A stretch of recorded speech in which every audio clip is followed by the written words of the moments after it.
Vamos a continuar en el aspecto de hipertensión arterial. Vamos a conversar sobre un estudio que presentamos en el Congreso Europeo de Hipertensión para evaluar algo interesante que pareciera obvio, que es la toma de presión arterial. En todas las guías aparece que debe hacerse siempre una segunda o tercera toma para referenciar el valor de presión arterial. Sin embargo, cuando se revisa en la literatura, pocos estudios muestran esto. Esto es un ensayo de más de 3.200 individuos en estudios poblacionales, donde ustedes pueden observar que tanto por el método auscultatorio como por el método oscilométrico, tanto la presión arterial sistólica y diastólica tienen una presión que varía en función entre la primera y segunda toma de presión. Y cuando se correlaciona esta segunda toma de presión con el valor diurno del monitoreo de presión arterial, es la que más se acerca a la misma. De manera que la conclusión del estudio pues permite decir lo que las guías refieren, que definitivamente hay que hacer una segunda o tercera toma y que ese es el valor real de la presión arterial. Otro de los aspectos interesantes en cuanto a la toma de presión arterial es la diferencia existente entre la presión tomada por el individuo en la toma casual o en la toma desde el punto de vista oscilométrica. En la misma población de más de 3.500 individuos, ustedes pueden observar que cuando se realizó la toma de presión arterial por el método auscultatorio frente al oscilométrico, hubo una diferencia que fue estadísticamente significativa, y que esta diferencia significativa pues permite concluir de manera definitiva que la toma de presión arterial debería realizarse con instrumentación calibrada de equipos oscilométricos, puesto que la brecha existente en la toma de presión sistólica mediante los métodos de Crocroft pues hace que pueda haber una subestimación del valor real de presión sistólica de manera particular. Otro de los aspectos de libros presentes, presentamos nuestro libro en el Congreso Europeo de Hipertensión y Latinoamericano de Hipertensión en Brasil, igualmente la Sociedad Latinoamericana de Hipertensión, donde está publicado pues ahorita se consigue en la página web de la Sociedad Ecuatoriana de Cardiología, avalado por la Universidad Internacional de Ecuador y la Sociedad Latinoamericana de Hipertensión. Dentro de la revisión de la literatura, quizás, como decía el doctor Acosta, en el año 2014 hubo una eclosión de guías. Salieron la guía europea, la americana, la guía de la internacional y dejaron una serie de preguntas que definitivamente se produjo un metaanálisis bastante interesante guiado por la Sociedad Europea de Hipertensión, liderizado por el profesor Zanchetti, donde habían una serie de cuestiones clínicas, como tales como cuál presión arterial reducirá, si bajar la presión reduce eventos cardiovasculares, si la reducción de presión arterial por cualquier clase de fármaco reduce esos eventos,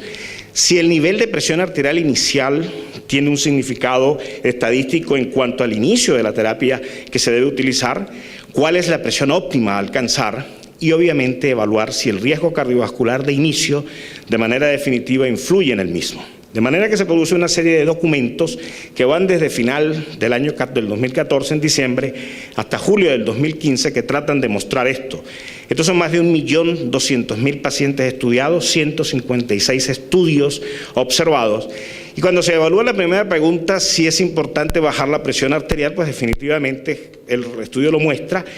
en diferentes eventos, bien sea accidente cerebrovascular, enfermedad isquémica coronaria, falla cardíaca o los combinados de ellos, en todos ellos muestra una diferencia estadísticamente significativa en la reducción del riesgo relativo. Pero ustedes pueden observar cómo en la reducción del riesgo absoluto también fue bastante importante. Se evalúa la segunda pregunta: ¿pueden los diferentes fármacos tener un efecto de clase en la reducción del riesgo cardiovascular y la reducción de presión arterial?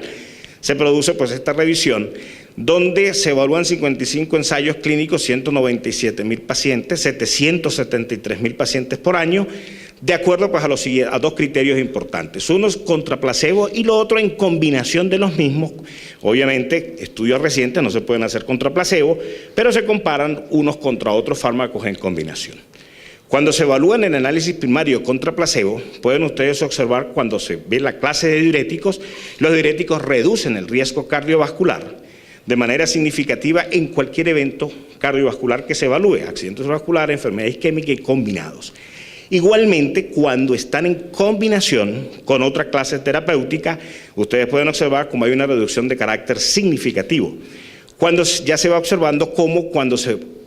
evalúa el evento cardiovascular de manera particular, el accidente cerebrovascular y la enfermedad, la insuficiencia cardíaca, esta significancia es mayor. Otra de las preguntas contra los diuréticos era si la dosis debe ser baja o altas dosis. Cuando se evalúa los diuréticos a bajas dosis, definidos como dosis menores de 25 miligramos de hidroclorotiazida o 25 miligramos de clortalidona o de 2.5 de indapamida, ustedes pueden observar cómo hay una reducción significativa de los eventos. Pero cuando se observa con dosis superiores a las ya dichas, observen ustedes cómo no hay una reducción de la misma y observen que hay una tendencia en otros donde es peor utilizar altas dosis de tiazídicos.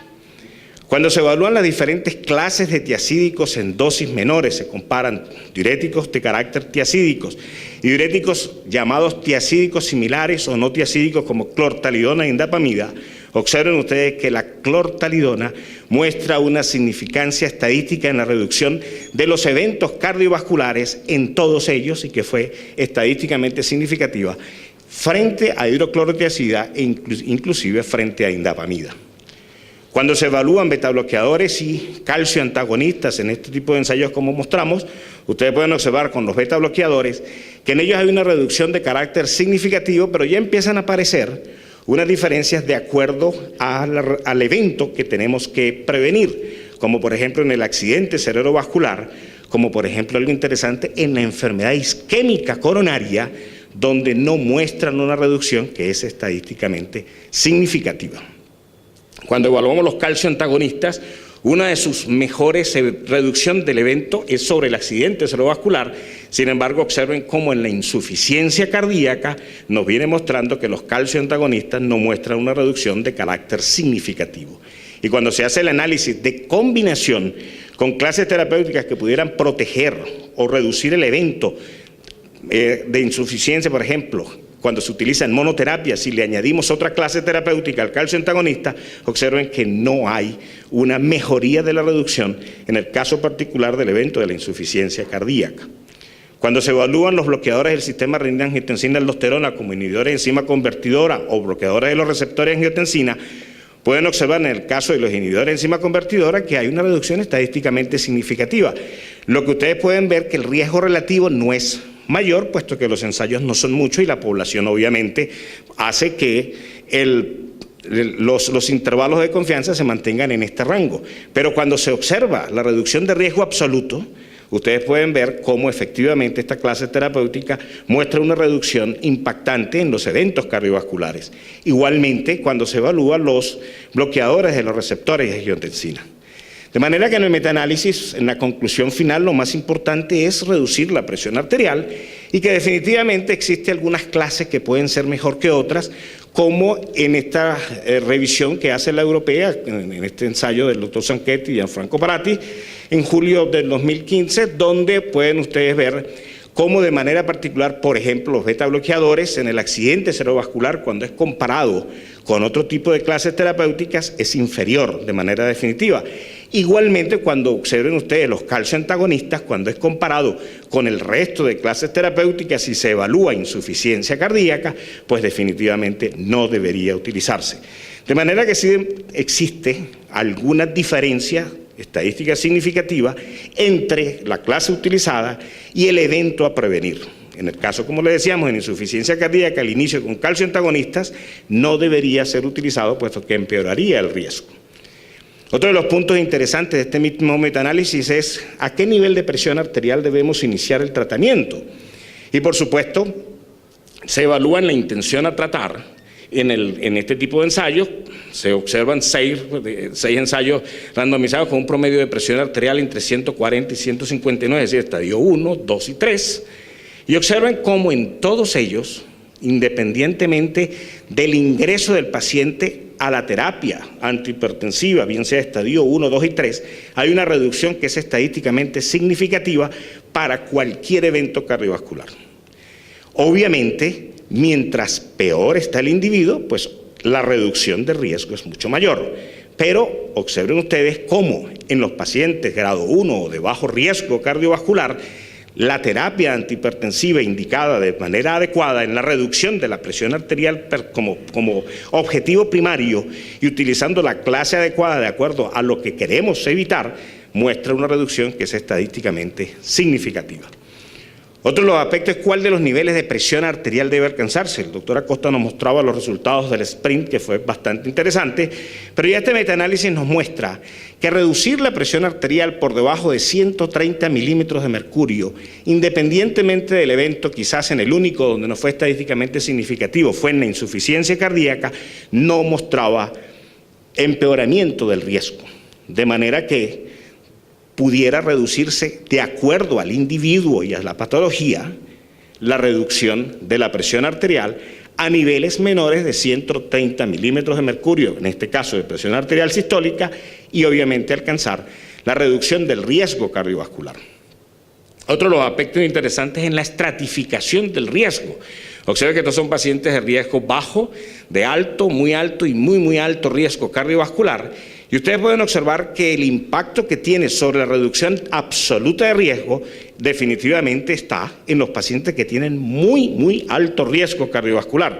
De manera que pudiera uno concluir como el trialist del año pasado también del grupo de McMahon, que no vale la pena tratar pacientes de bajo riesgo cardiovascular, puesto que el que reduce el riesgo de manera importante es el paciente de muy alto riesgo cardiovascular. Y en consecuencia ese paciente, pues desde el punto de vista costo efectivo, no debería ser tratado. Sin embargo, cuando se observa en la reducción del riesgo relativo del evento